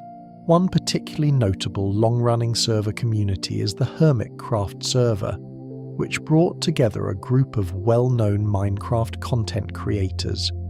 These players shared a world and collaborated on building projects, while also creating content for their audiences. The Hermitcraft community became famous for the quality of their builds, the creativity of their redstone contraptions, complex mechanisms built using Minecraft's redstone electrical system, and the genuine friendships that formed between the players. Hermitcraft demonstrated that Minecraft could support a community of expert players who continued to push the boundaries of what was possible with the game's systems. The phenomenon of Minecraft Let's Plays, where content creators document their playthrough of Minecraft for viewers, created a specific kind of community. Viewers of these Let's Plays developed parasocial relationships with the creators, feeling a sense of connection to them through watching their Minecraft journey. This model of community formation, centered around a content creator and their audience, has become one of the dominant ways that Minecraft communities form in the modern era. Other communities formed around specific projects. Players united to recreate real-world locations in Minecraft. Communities pooled resources to build elaborate structures or entire cities. The collaborative potential of Minecraft meant that ambitious projects that would be impossible for an individual player became achievable through collective effort. This collaborative creativity is one of the most beautiful aspects of the game.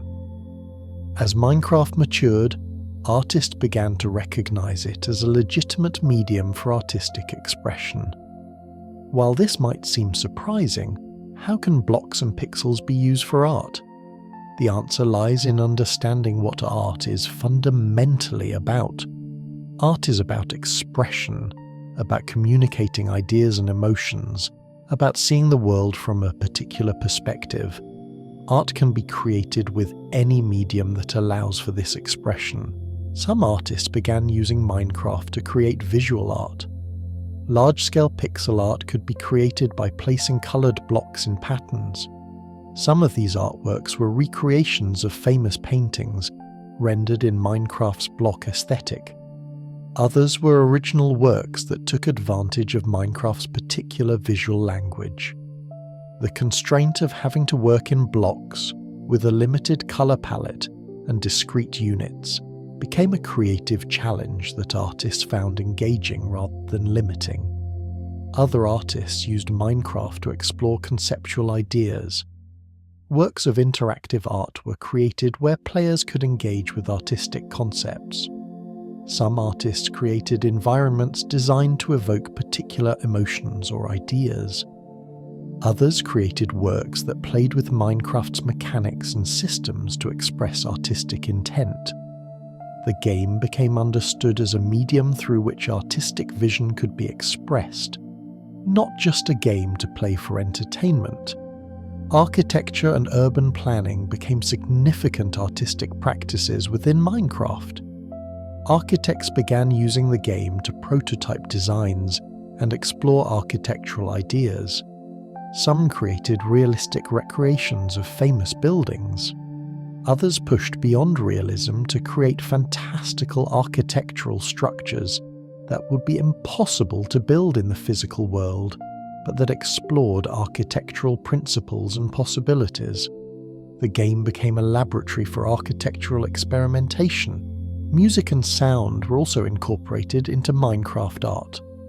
Some artists created note blocks that could play melodies, essentially creating instruments within the game. Elaborate note block compositions allowed players to experience music composed within Minecraft. This synthesis of Minecraft's technical systems with musical expression created a new form of digital art that combined multiple media. The recognition of Minecraft as an artistic medium has had several consequences. It has validated the artistic value of digital creation. It has shown that games can be art in a direct, unambiguous way. It has created opportunities for artists to reach audiences through Minecraft. And it has added another dimension to what the game means to the millions of players who experience it. Not just a game to play, but a medium through which artistic and creative expression is possible.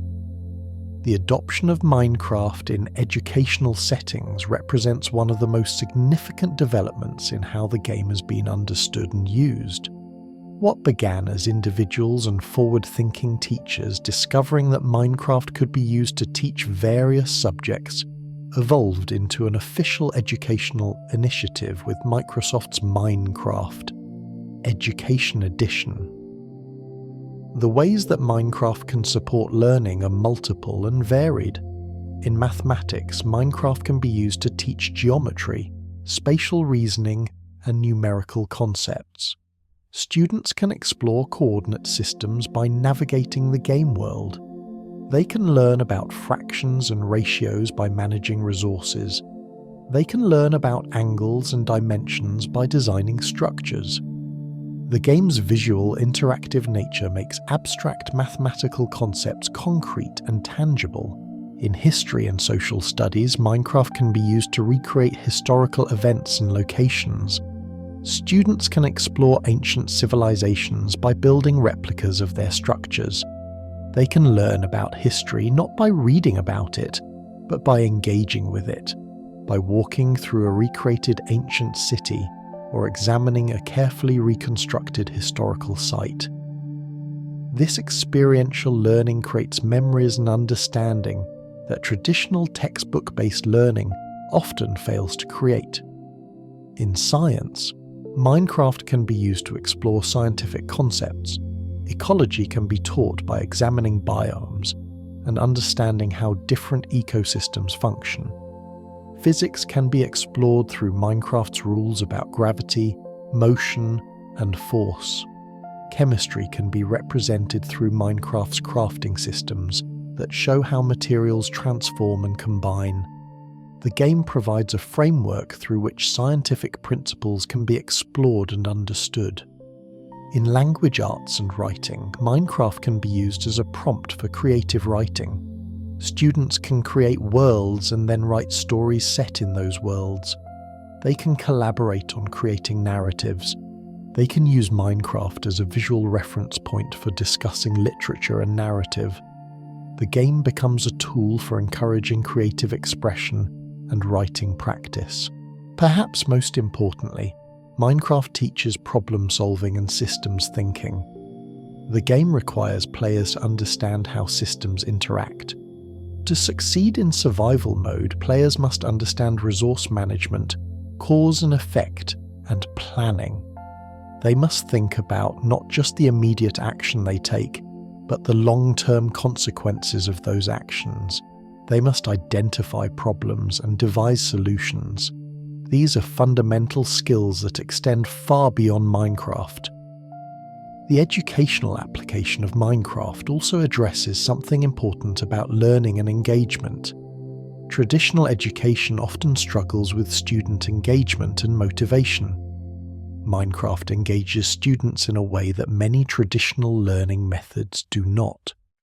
The autonomy the game provides, the clear feedback systems, the opportunity for creativity, these elements combine to create an intrinsically motivating learning environment. Students often do not realize they are learning because they are too engaged with the activity itself. Research on Minecraft's educational benefits has generally been positive. Studies have shown improvements in spatial reasoning, problem-solving skills, and creative thinking among students who use Minecraft. Some research has suggested that Minecraft can be particularly beneficial for students with learning differences or who struggle with traditional educational approaches. The game's flexibility means it can accommodate different learning styles and paces. One remarkable aspect of Minecraft is how universal its appeal has proven to be. While video games are often culturally specific, with certain genres and styles appealing more to certain regions, Minecraft has achieved genuinely global success. Players in every country play Minecraft. Communities exist in every major language. The game has transcended cultural boundaries in a way that few entertainment products ever have. The reasons for this global appeal are worth considering. Part of it is surely the game's simplicity and accessibility. Because Minecraft does not require complex narrative understanding or cultural familiarity, it is accessible to people regardless of their background. The game's mechanics are universal. Everyone understands placing and removing blocks, mining for resources, building structures. There is no cultural prerequisite to understanding Minecraft. Part of it is also the game's focus on creativity and expression. These are universal human impulses. Regardless of cultural background, people want to create to express themselves, to have agency in a space. Minecraft provides a canvas for these universal impulses. A player in Brazil can build in Minecraft in the same way as a player in Japan or Nigeria or Iceland. The game does not impose cultural restrictions on what can be created. The economic accessibility of Minecraft has also contributed to its global reach. While the game costs money, the price is low enough to be accessible to players in countries with lower average incomes. The mobile versions of Minecraft have been particularly important in this regard, as they allow players to experience Minecraft on devices they already own. The availability of Minecraft on multiple platforms has ensured that regardless of what hardware a player has access to, they can find a version of Minecraft they can play. The emergence of Minecraft communities in different languages and regions has also fostered global adoption. YouTube and streaming platforms have made it possible for players in one country to learn from and be inspired by players in other countries. Content creators from around the world have built audiences by creating Minecraft content. This global sharing of Minecraft experiences has created a sense of a unified global Minecraft community, despite the diversity of players. Minecraft's global success has also made it a potential force for connection and cross-cultural understanding. Players from different countries play together on shared servers. Content creators collaborate with creators from other countries. The game provides a space where people of different backgrounds can work together toward common creative goals. This potential for Minecraft to serve as a platform for connection across cultural and national boundaries is significant in a world often divided along such lines. At its heart, Minecraft's most powerful feature might be its ability to create a sense of wonder and awe in its players. This capacity to inspire awe is not something that is often discussed in relation to video games, yet it is one of the most significant aspects of Minecraft's appeal and impact. The procedurally generated worlds of Minecraft create a sense that you're exploring something ancient and pre-existing, rather than playing in a designed space. The terrain varies, with mountains and valleys, oceans and deserts, all generated according to algorithms that create natural-looking landscapes. This sense of exploration, of discovering a world that seems to have been waiting for you, creates a particular kind of pleasure that is distinct from other gaming experiences. The scale of Minecraft's world also contributes to awe. The world is so large that many players never come close to exploring its entirety. Mountains tower overhead, oceans stretch to the horizon, caves descend into darkness that extends far beyond what you can see. This sense of scale, of being small in a vast world, naturally evokes awe and wonder. There is something humbling about being in Minecraft's world, about recognizing how much remains unexplored, how vast the possibilities are. The moments of discovery in Minecraft create wonder. Coming across a structure you have never seen before, finding rare resources, discovering a new biome. These moments of genuine discovery create pleasure and a sense of awe that cannot be replicated by games with fixed, predetermined content. The procedural generation means that genuine discovery is possible. You could play Minecraft for thousands of hours and still encounter something you have never seen before. The visual beauty of Minecraft's world is also worth acknowledging. Despite the game's simple blocky aesthetic, or perhaps because of it, Minecraft worlds can be genuinely beautiful. Sunsets over blocky landscapes have a particular kind of beauty. Starry nights in Minecraft inspire contemplation. The way light and shadow work in the game creates depth and beauty. Players have created screenshots of Minecraft worlds that rival photographs in their aesthetic quality. This beauty is not photorealistic, but it is powerful nonetheless. Unlike many games, which have endings, Minecraft is fundamentally endless. A player can defeat the Ender Dragon and see the credits, but the game does not end. They can continue playing in the same world indefinitely. This lack of a definitive ending is unusual in gaming and speaks to something fundamental about how Minecraft is designed. This persistence of play means that Minecraft can accommodate different playstyles simultaneously. Some players pursue specific goals and work toward them, but never feel that the game has ended. Others simply explore and create without any specific objective in mind. Still others come back to Minecraft periodically, play for a while, and then step away, knowing that their world will be waiting for them when they return. This flexibility means that Minecraft can accommodate different levels of engagement and different ways of playing. The world of a long-running Minecraft world becomes layered with history. A player might have built something years ago, forgotten about it, and then rediscovered it on returning to the world. The accumulation of past projects and explorations creates a sense of history and narrative within a single world. The world becomes a record of the player's creative history, a chronicle of how their understanding of the game has grown and evolved. This persistence also creates a kind of relationship between a player and their Minecraft world. The world is not something you finish and discard, but something you return to repeatedly. Over months and years, a deep familiarity develops. You know the terrain around your base intimately. You know where certain resources are located.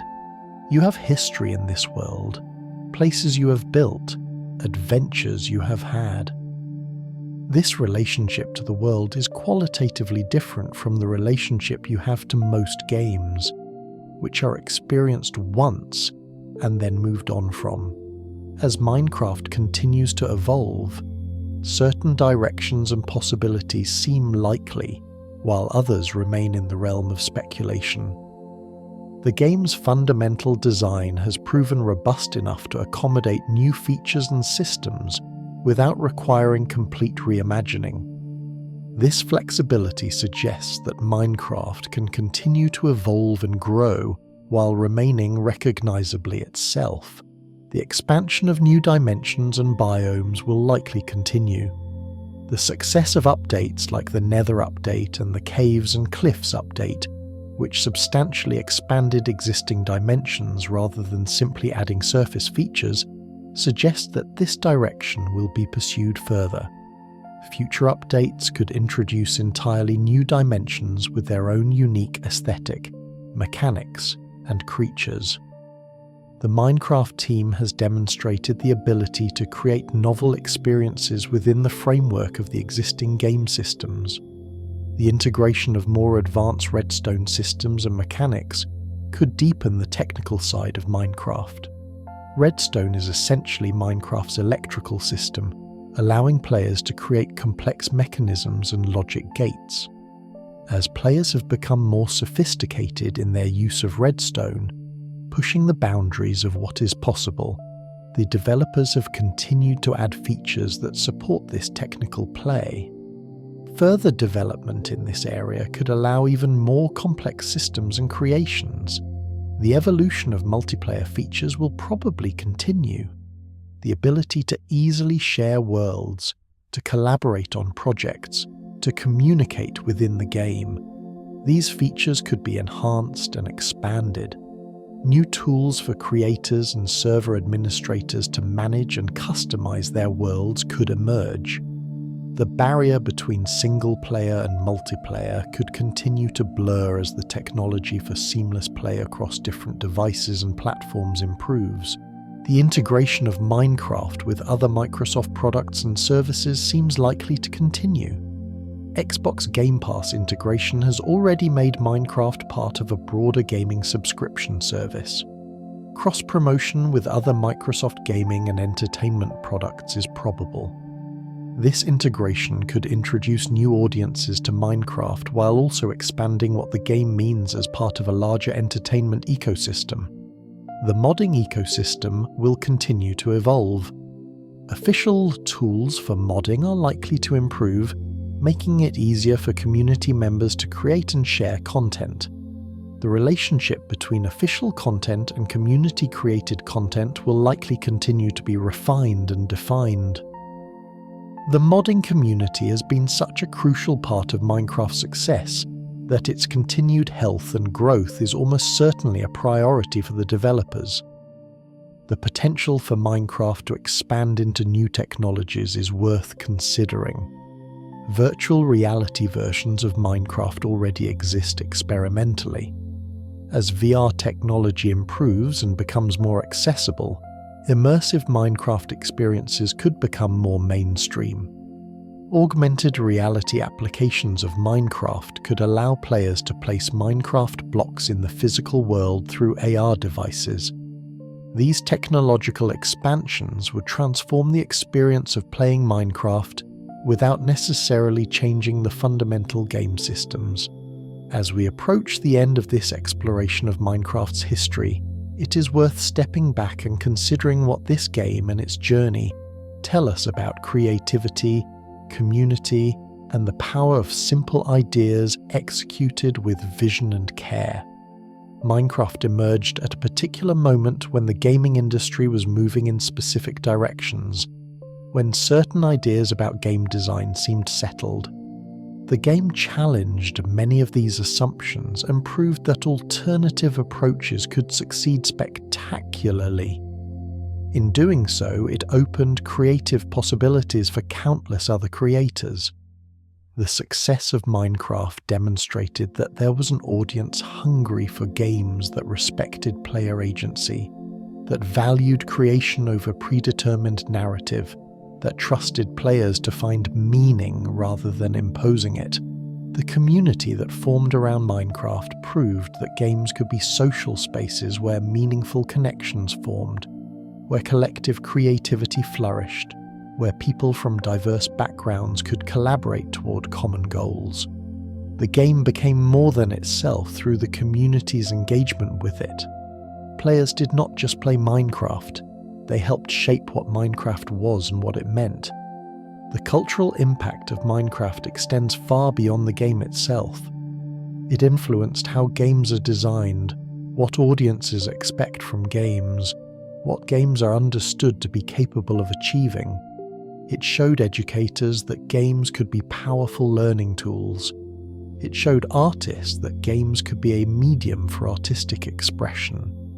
It showed corporations that respecting player agency and community could be good business. These lessons are being applied across the industry and culture. Perhaps most profoundly, Minecraft demonstrated something important about human creativity. Given tools and space, people will create remarkable things. They will build worlds of beauty and complexity. They will collaborate with strangers toward common goals. They will find meaning in creative expression. They will play not for points or achievements, but for the pure pleasure of creating and exploring. Minecraft created space for these fundamental human impulses to flourish. The game's simplicity, blocks, mining, crafting, concealed profound depth. Within these simple systems arose emergent complexity, unintended possibilities, new ways of playing that the designers had not anticipated. This emergent complexity is one of the hallmarks of good game design. A well-designed system allows for unexpected uses and creative expression. Minecraft's systems are so well designed that after more than a decade of constant play by hundreds of millions of people, new discoveries and new possibilities are still being found. The pixelated, blocky aesthetic of Minecraft will likely be its most enduring visual signature. In a world of increasingly photorealistic graphics, Minecraft's deliberately simple graphics have proven timeless. The aesthetic is instantly recognizable and has aged remarkably well. While photorealistic games often look dated within a few years as graphics technology advances, Minecraft's aesthetic has maintained its appeal and relevance. This is a testament to the power of artistic vision and coherent style over technical sophistication. The modding community and the player-created content ecosystem have been crucial to Minecraft's longevity. The game has succeeded not just as a commercial product, but as a platform for creativity. Millions of community members have contributed to expanding and reimagining what Minecraft could be. This collaborative relationship between official developers and community creators has created a richer game than the official developers alone could have produced. As the night grows deeper and your mind begins to rest, consider the quiet wonder of Minecraft's digital worlds. Somewhere right now, a player is placing blocks, building something that exists only in digital space, yet is real in its meaning to them. A child is exploring a forest for the first time, discovering that underneath the soil lies cave systems full of resources and danger. A group of friends is collaborating on a project in multiplayer, their hands working together through the digital interface, creating something together that none of them could create alone. These moments, repeated millions of times across the globe in thousands of different languages, in infinite varieties of expression and creativity, form the true story of Minecraft. The game's success is not measured in sales figures, though those are impressive. It is measured in the worlds created, the friendships formed, the creativity unleashed, the wonder inspired. Every Minecraft world that exists, however modest or elaborate, is a testament to human creativity and imagination. The history of Minecraft is not finished. It continues to be written every day, every time someone new plays the game. The game will continue to evolve, will continue to welcome new players, will continue to surprise and delight. But its essential character, the simple blocky world that invites creation, will likely remain. That simplicity and openness is what makes Minecraft timeless. In the morning, if you're so inclined, you might pick up a controller or open a computer and enter a Minecraft world. You might place blocks, mine for resources, build structures, or simply explore. You might feel the satisfaction of creation, the pleasure of discovery, the peace that comes from engaging in creative work. You might understand, if only for a moment, why hundreds of millions of people around the world have chosen to spend their time in Minecraft's blocky, beautiful worlds. For now, let these thoughts drift away like clouds passing over a Minecraft landscape. Let your mind settle into the peace that comes from contemplating creativity and wonder.